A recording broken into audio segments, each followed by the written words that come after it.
Hello, third graders. I'm back with the one and only Ivan. So last we left him, I think Julia had just given him some paint. So I'll be reading pages 174 to 193. Days. During the days, I wait. During the nights, I paint. I worry when Mac takes Ruby into the ring. He carries the claw stick with him all the time now. He doesn't use it. He doesn't have to. Ruby isn't fighting back anymore. She does whatever Mac asks. Nights. I close my eyes. I dip my fingers into the paint. When I'm done with one piece of paper, I set it aside to dry. It's so small, just one sheet, and I'm going to need so many. I move on to the next, and the next, and the next. It's a giant puzzle, and I'm making the pieces one by one. By morning, my floor is covered with paintings. I hide the paintings under my pool of dirty water before Mac can see them. I don't want them to end up in the gift store selling for $20 a piece, $25 with frame. These paintings are for Ruby, every one of them. Project. Ivan, Ruby asks one morning when I am trying to nap, why are you always so sleepy during the day? I've been working on a project at night, I tell her. What's a project? It's a thing. A painting. It's a painting for you, actually, I answer. Ruby looks pleased. Can I see it? Not yet. Ruby pokes with annoyance at her roped foot. She takes a breath. Ivan, do I have to do the shows with Mac today? I'm afraid so. I'm sorry, Ruby. Ruby dips her trunk in her water bucket. That's okay, she says. I already knew the answer. Not right. It's night again and everyone's asleep. I look at the picture I've just made, one of dozens. It's smudged and torn, a muddy blur. I place it beside the others lining my floor. The colors are wrong, the shapes are off, it looks like nothing. It's not what I'm trying to create, it's not what it's meant to be. It's not right and I don't know why. Across the parking lot, the billboard beckons, as it always does. Come to the Exit 8 Big Top Mall and Video Arcade, home of the one and only Ivan, Mighty Silverback. If I could use human words to say what I need to say, this would all be so easy. Instead, I have my pots of paint and my ragged pages. I sigh, my fingertips glow like jungle flowers. I try again. Going nowhere. I watch Ruby plod around the ring in endless circles, going nowhere. More visitors have been coming, but not many. Max says Ruby's not picking up the slack after all. He says he's cutting back on her food. He says he's turning off the heat at night to save money. Ruby looks thinner to me, more wrinkled than Stella ever was. Do you think Ruby's eating enough? I ask Bob. I don't know. I'll tell you one thing, though. You're sure as heck painting enough. Bob wrinkles his nose. That stench is unbelievable, and I found yellow paint in my tail this morning. Bob isn't happy about my night painting. He says it's unnatural. Now, while I work at my art, Bob sleeps on Knot Tag. He claims he prefers her because she doesn't snore. He says her belly doesn't rise and fall and make him seasick. What is this plan of yours anyway? Bob asks. If you explained it to me, I could help out. He gnaws at his tail. Maybe I could come up with something that doesn't involve, paint. I can't explain it, I tell him. It's an idea in my head, but I can't get it right. And anyway, I'm almost out of supplies. I should have known I wouldn't have enough. I kick at my tire swing. It's spattered with drops of blue paint. It's a stupid idea. I doubt that, Bob says. Smelly? Yes. Stupid? Never. Bad guys. Most of the day, I doze. Late in the afternoon, Mac approaches. Bob slips under Knot Tag. He prefers to keep a low profile around Mac. Mac's gaze falls on my pool. A corner of one of my paintings is visible. What's that, big guy? He asks. I calmly eat an orange, ignoring him, but my heart is racing. Mac kicks at my plastic pool. Underneath it are all my paintings.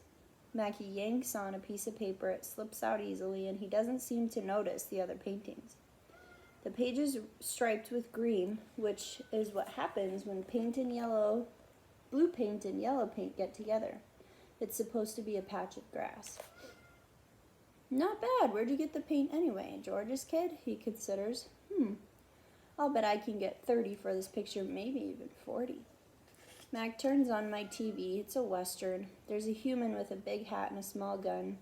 He has a shiny star pinned to his chest. That means he is the sheriff, and he will be getting rid of all the bad guys. If this sells quick, I'm getting you some more of that paint, buddy, Mac says. He walks away with my painting, Ruby's painting. For a moment, I imagine what it would feel like to be the sheriff.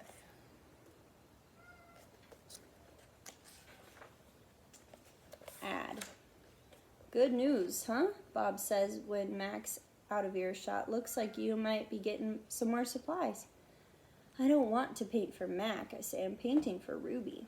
You can do both, Bob says. You're an artist, after all.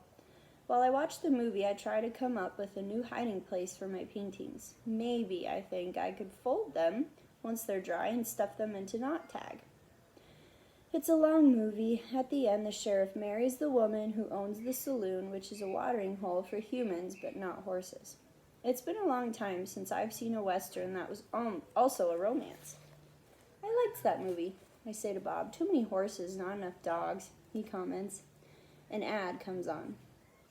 I don't understand ads. They're not like Westerns where you know who the bad guy is supposed to be, and they're hardly ever romantic unless the man and woman are brushing their teeth before they face lick. I watch an ad for underarm deodorant. How do you know who's who if they don't smell? I ask. Humans reek, Bob replies. They just don't notice because they have incompetent noses. Another ad comes on. I see children and their parents buying tickets, just like the tickets Mac sells. They laugh, enjoying their ice cream cones as they walk down a path. They pause to watch two sleepy-eyed cats, huge and striped, dozing in long grass. Tigers, I know because I saw them on a nature show once. Words flash on the screen, accompanied by a drawing of a red giraffe. The giraffe vanishes, and I see a human family staring at another kind of family. Elephants, old and young. They're surrounded by rocks and trees and grass and room to wander. It's a wild cage, a zoo. I see where it begins and where it ends. The wall that says you are this and we are that, and that is how it always will be. It's not a perfect place. Even in just a few fleeting seconds on my TV screen, I can see that. A perfect place would not need walls, but it's the place I need. I gaze at the elephants, and then I look over at Ruby, small and alone. Before the ad ends, I try to remember every last detail. Rocks, trees, tails, trunks. It's the picture I need to paint. Imagining. It's different now when I paint. I'm not painting what I see in front of me, a banana, an apple. I'm painting what I see in my head, things that don't exist, at least not yet. Knot tag. I pull out knot tag stuffing carefully. I fill her with my paintings, hiding them so Mac won't sell them. She's large, bigger than Bob, but I still have to crumple a few of them. Bob tries to settle on her for a nap. You have killed her, he complains. I had to, I say. I miss your stomach, Bob admits. It's so spacious. When Julia arrives, she notices that I've used up my paints and paper. Wow, Julia shakes her head. You are one serious artist, Ivan. One more thing. My finger painting has sold for $40 with frame. Mac is happy. He brings me a huge pile of paper and big buckets of paint. Get to work, he says. I paint for Mac during the day and for Ruby at night. I nap when I can.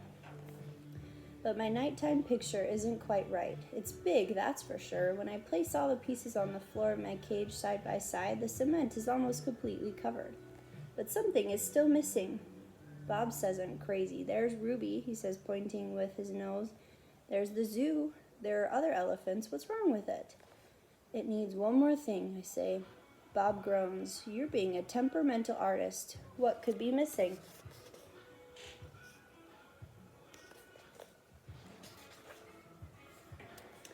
I stare at the huge expanse of colors and shapes. I don't know how to explain to Bob that it isn't done yet. I'll just have to wait, I say at last. Something will come to me, and then I'll know my painting is finally ready. The 7 o'clock show.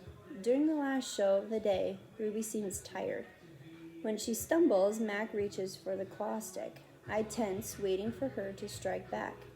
Ruby doesn't even flinch. She just keeps plodding along, and after a while, Snickers jumps onto her back. All right, we'll be back tomorrow with the next couple of pages.